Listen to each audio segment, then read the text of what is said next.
few years back, I went camping with my friends for the very first time. We decided on a campground deep in the Mendocino National Forest in California. When we arrived at the location, my friends and I decided that we were going to camp at the campground furthest away from people. We drove down the road until we arrived at the last camping spot. At this spot, the nearest people to us were about a 10-minute drive away. Since we were so far from everyone else, we knew we could be as loud as we liked. We unpacked our gear and started our camping party. Later that day, one of my friends made a campfire and realized we didn't have enough firewood to keep the fire burning into the night. So he asked if some of us could go and gather firewood. So a few of us volunteered and headed into the forest. I found a few dry sticks and brought them back to camp. As everyone was returning from firewood duty, I noticed one of my friends, Andrew, dragging a piece of log back to the campsite. I walked over to him and said, "You know you're not supposed to drag wood in the forest, right? A ghost will probably follow that trail you made and come to our campsite." Andrew replied with cockiness, "I don't believe in that crap. I've done it multiple times, and nothing ever happens. I'd never seen a ghost, and nothing followed me back." We laughed it off, and I helped him carry the log to the campsite. A few hours passed, and it was now nighttime. The campsite was now pitch black, and the only light source was from the fire pit. Finally, some friends called it a night and headed to their tents.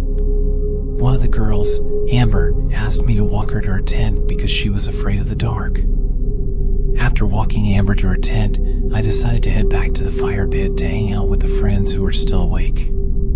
Unfortunately, I was walking in the dark, and the only light source was from the fire pit out in the distance. I didn't have a flashlight, and a smartphone wasn't a thing yet.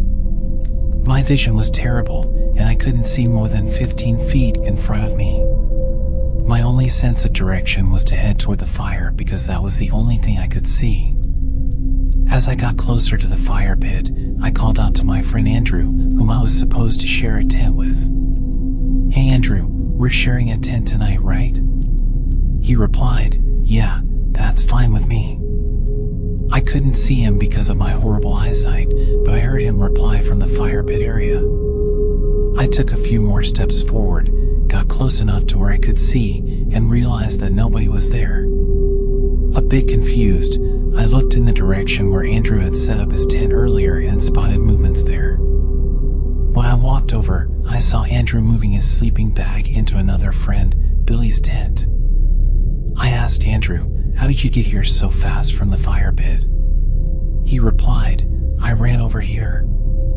Billy was standing nearby and asked if I saw Andrew by the fire pit. I replied, "No, I didn't. I couldn't see that far." He looked me dead in the eyes and said, "Are you sure you spoke to Andrew?" Because he was with me the whole time. Confused, I replied, "What do you mean?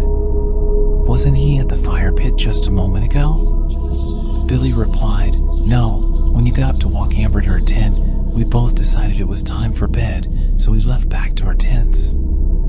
To make matters worse, Andrew finally spoke up and said, "It wasn't me. I didn't talk to you by the fire pit. Billy and I have both left already. When we saw you walking back towards the fire pit and saw that you were talking to someone, we both wondered who you were talking to. You really freaked us out. That's why I'll be sleeping in Billy's tent tonight." After hearing this, a sudden rush of fear came across my mind. I didn't know what to make of it. If Billy and Andrew were telling the truth, who spoke to me in Andrew's voice?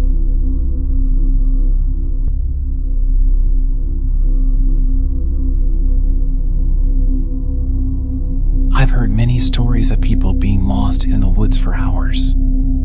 All these stories always have something in common. The person of interest goes missing, and a party spends hours searching for them. Once found, they either don't remember what happened, or there seems to be a significant gap in time differences. Some of these missing people even claim they were in the exact location the whole time. the same place where their party had searched multiple times. Hearing people tell these kinds of stories are spooky and almost unbelievable. I wasn't a believer until it happened to my family. A few years ago, my uncle from Minnesota visited us in California. Before he came, my father and uncle had spoken on the phone about going squirrel hunting. So when he arrived, we went and purchased him a non-resident hunting license and planned our trip for the next day. It felt just like any other hunting trip. I had woken up early to prep lunch, got all the gear ready, and we headed out. We decided to go to a spot where my dad and I had gone multiple times. So we took Highway 162 and headed up the Sierra Nevada mountain about 2 hours and 30 minutes northeast of Sacramento. When we arrived at our destination, we met up with 2 of my dad's friends and exchanged plans for the day. We all agreed to return to the cars at noon to have lunch. Before splitting up, we always share with our party where we plan to hunt if we move from that location and where we plan to go afterward. My uncle has told us that since he's old and doesn't know the place well, he would be nearby and probably would walk down the mountain a little bit. Before he took off, I handed him a CB radio so we could communicate. A few hours passed, and everyone, including my uncle, was still communicating through the CB radio.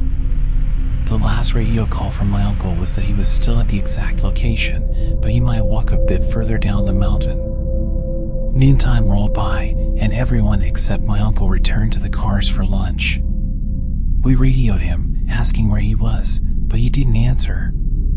We figured he must not have had a signal where he was, especially if he had traveled down the mountain. We waited till 12:30 p.m., but still no sign of him, and he was still not communicating with us.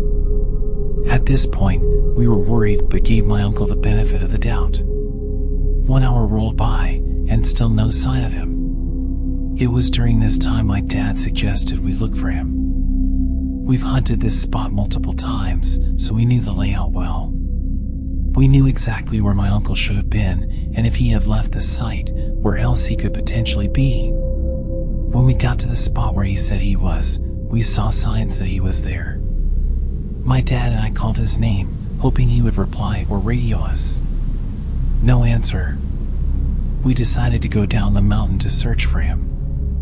We headed down the mountain slope and searched for him everywhere. There was no sign of him. We got worried and radioed back to the guys and asked them to help us search. For the next few hours, we searched the whole area. His name echoed throughout the forest, but still no sign of him anywhere. It was now getting late, and everyone was stressed out. I could tell by the look on everyone's faces that they suspected the worst had happened to him. I remember we were discussing what we should do next when I spotted someone walking towards the car from the direction that my uncle had left earlier. I looked closely and saw my uncle heading toward us. I yelled out, "Uncle," and everyone turned to look. Everyone was in disbelief that he was there. We all walked toward him and asked him what had happened. We told him everything about how we'd been searching for him for hours, and then out of the blue, he popped out of nowhere. He laughed and thought we were messing with him. We asked him to tell us what had happened to him and where he had been. He explained that he wasn't far from his first location. About 5 minutes after he radioed us, he decided to move about 40 feet down from the previous site, and he's been there ever since. This was hard to believe because my dad and I walked the area in search of him multiple times, and he was nowhere to be found. We asked him if he was there that whole time, why he didn't hear us calling his name, and why he didn't come to meet for lunch at noon. He looked at us, chuckled, and said, "I didn't hear you guys calling my name, and what are you talking about? Isn't it noon now? That's why I came back." We've heard other stories from people saying they've experienced paranormal activity in that area. Since this incident, my father and I have never returned to this place. To this day, I still don't know what caused such a shift in the time difference between him and us. Maybe he was there, and we couldn't find him because something hid him from us.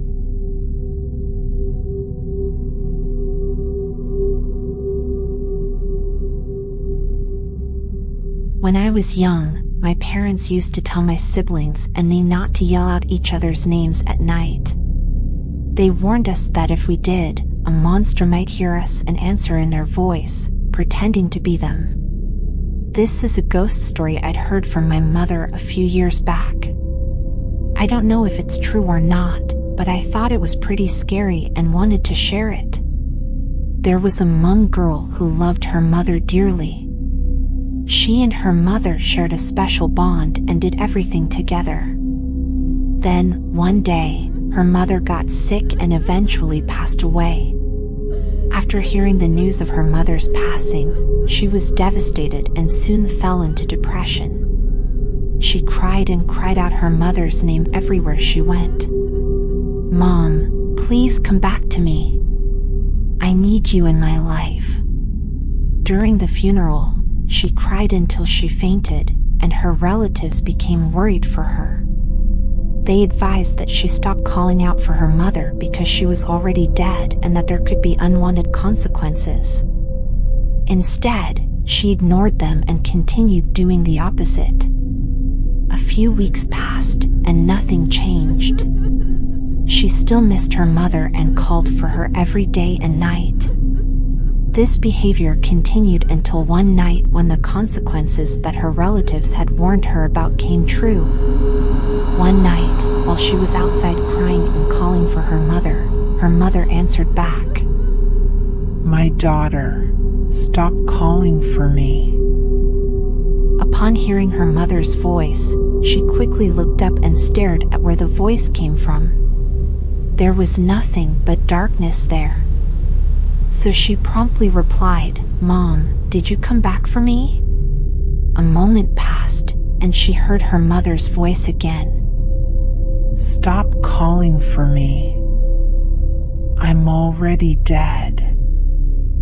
The daughter replied, "But I miss you so much, Mom. I can't stop missing you. Please take me with you." She continued to stare in the direction where the voice came from. Again, a moment passed, but there was no reply from her mother this time. She called for her mother again and asked for her to come out so she could see her. From the darkness, a dark figure began to appear. The figure was the same height as her mother but moved slowly and awkwardly. Upon seeing the figure emerge from the darkness, the daughter called out her mother's name excitedly. Then, the daughter began to walk towards her mother until she saw her mother's face.